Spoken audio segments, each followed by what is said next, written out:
రాష్ట్రంలో లోక్సభ ఎన్నికలు ముగియడంతో పాలనపై దృష్టి పెట్టారు సీఎం రేవంత్ రెడ్డి. గత ఎన్నికల్లో ఇచ్చిన హామీల అమలుపై సమీక్ష నిర్వహించారు. ప్రస్తుతం ప్రభుత్వం చేయాల్సిన పనులపై అధికారులు నేతలతో చర్చించారు.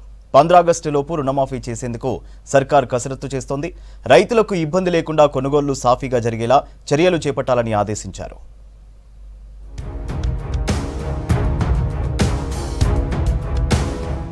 రాష్ట్రంలో సంక్షేమ పథకాల అమలు పాలనపై ఫోకస్ పెట్టారు సీఎం రేవంత్ రెడ్డి. సెక్రటేరియట్లో వివిధ శాఖలపై సుదీర్ఘంగా చర్చించారు. ముఖ్యంగా వ్యవసాయం, విద్యారంగం, సాగు, తాగునీటిపై అధికారులతో డిస్కస్ చేశారు. ధాన్యం కొనుగోళ్లు జరుగుతున్న తీరును అడిగి తెలుసుకున్నారు సీఎం. రైతులకు ఇబ్బంది లేకుండా కొనుగోళ్లు సాఫీగా జరిగేలా చర్యలు చేపట్టాలని ఆదేశించారు. అకాల వర్షాలతో నష్టపోయిన రైతులను ఆదుకుంటామన్నారు. తడిసిన ధాన్యం ప్రభుత్వమే కొంటుందని రైతులెవరూ అధైర్యపడొద్దన్నారు. 15 ఆగస్టు నాటికి రైతులను రుణ విముక్తి చేస్తామని చెప్పారు. వేసవి దృష్ట్యా ఎక్కడా తాగునీటి సమస్య రావద్దని అధికారులకు ఆదేశాలు జారీ చేశారు.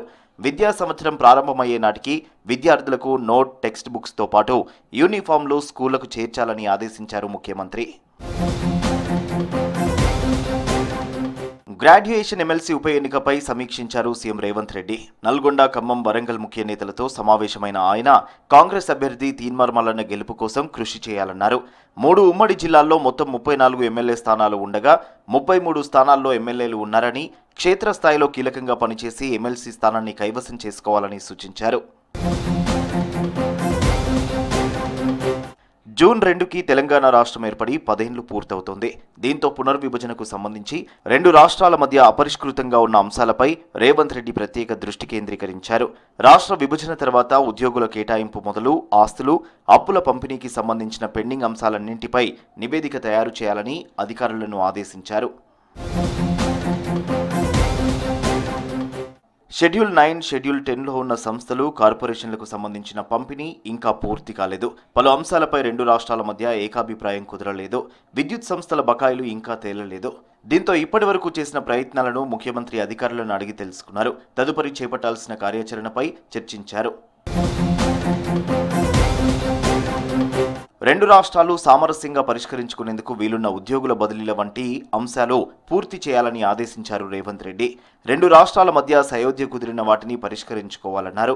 పీఠముడి పడిన అంశాలపై తెలంగాణ ప్రయోజనాలను కాపాడేలా తదుపరి కార్యాచరణ చేపట్టాలని అధికారులను అప్రమత్తం చేశారు ముఖ్యమంత్రి రేవంత్ రెడ్డి. 10 ఏళ్లు ఉమ్మడి రాజధానిగా ఉంది హైదరాబాద్. ఇక కేవలం తెలంగాణ రాష్ట్ర రాజధానిగా మారనుంది.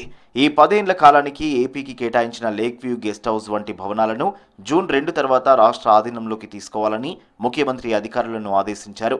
పునర్విభజన చట్ట ప్రకారం పెండింగ్లో ఉన్న అంశాలు, ఇప్పటి వరకు 2 రాష్ట్రాల మధ్య ఏకాభిప్రాయంతో పంపిణీ చేసుకున్న వివరాలపై సమగ్రమైన నివేదికను తయారు చేయాలని ఆదేశించారు సీఎం.